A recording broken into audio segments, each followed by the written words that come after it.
કેમ છો ફ્રેન્ડ? જય શ્રી કૃષ્ણ. હું કિરણ પાંચલિયા, કિરણ કિચન સ્ટુડિયોમાં આપનું સ્વાગત છે. તો આજે બનાવીશ હું રીંગણનો ઓળો.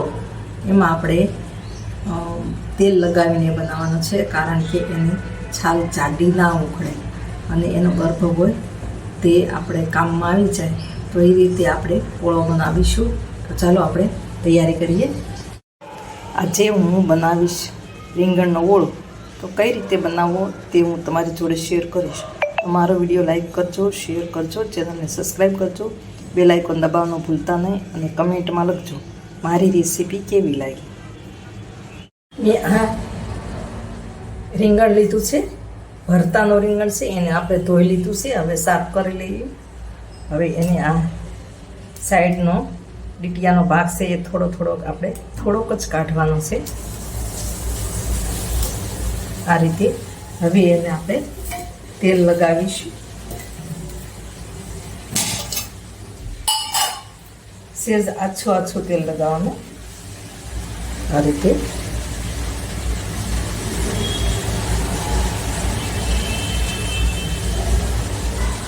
હવે આપણું તેલ લાગીને તૈયાર થઈ ગયું છે. તો હવે આપણે થોડા કાપા કરી લઈશું, આ રીતે, એટલે વચ્ચે કાચું ના રહે.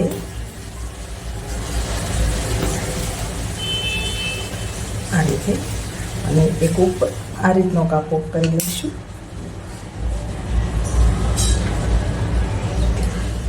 હવે આ રીતની આપણે એક જાળી લીધી છે. તો આ જાળી ગેસ ઉપર મૂકીશું અને એના ઉપર આપણે આ મૂકીશું. હવે ગેસ આપણે ચાલુ કરીશું. આ રીતે આપણે આ રીંગણનો ઓળો શેકી લેવાનો છે. હવે આપણે નીચેના ભાગને ચડતું જઈને આ રીતનું એમ ફેરવતું જવાનું, આપણે ચારે બાજુ ફેરવતું જવાનું છે. તો આપણે આ રીતે બધું શેકાઈ જાય ત્યાં સુધી આપણે ફેરવતા જઈશું. હવે આપણો ઓળો ચારે બાજુથી શેકાઈને તૈયાર થઈ ગયો છે. તો એને આપણે રૂમ ટેમ્પરેચર પર આપણે ઠંડો થવા દઈશું. પછી આપણે ઉપરથી છાલ ઉઠેલીશું. તો આપણે ગેસ બંધ કરી દઈએ અને હવે આ એક ડીશમાં લઈ લઈએ. હવે આ ઠંડુ થઈ ગયું છે. તો હવે આપણે આ રીતે ખોલી લઈશું એને, આ રીતે છાલ ઉખેડી લેવાની.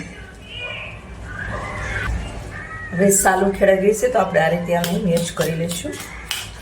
મેશ કરીએ ત્યાં સુધીમાં આપણે તેલ ગરમ થવા મૂકી દઈએ.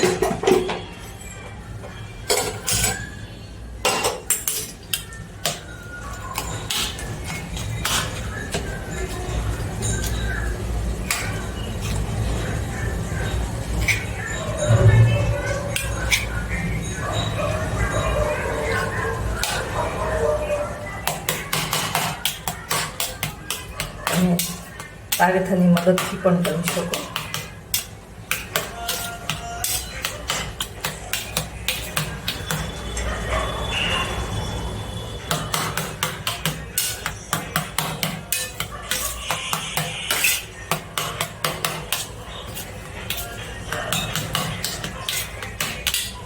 હવે આપણું તેલ ગરમ થઈ ગયું છે. તો રાઈ જીરું નાખીશું અને હિંગ નાખીશું. હળદર તમે નાખતા હોય તો નાખી શકો, નહીં એડ કરી શકો. હવે આપણે લાલ મરચું નાખીશું. અને હવે આપણે જે મિક્સ કરેલો ઓળો છે એ નાખી દઈશું.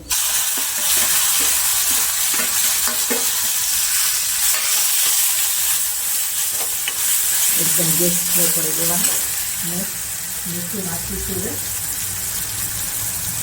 સ્વાદ મુજબ જીરું નાખીશું.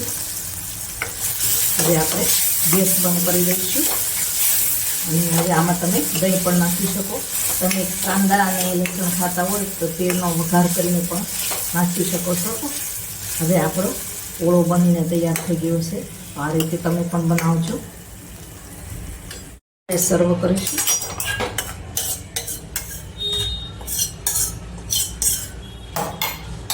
આ રીતે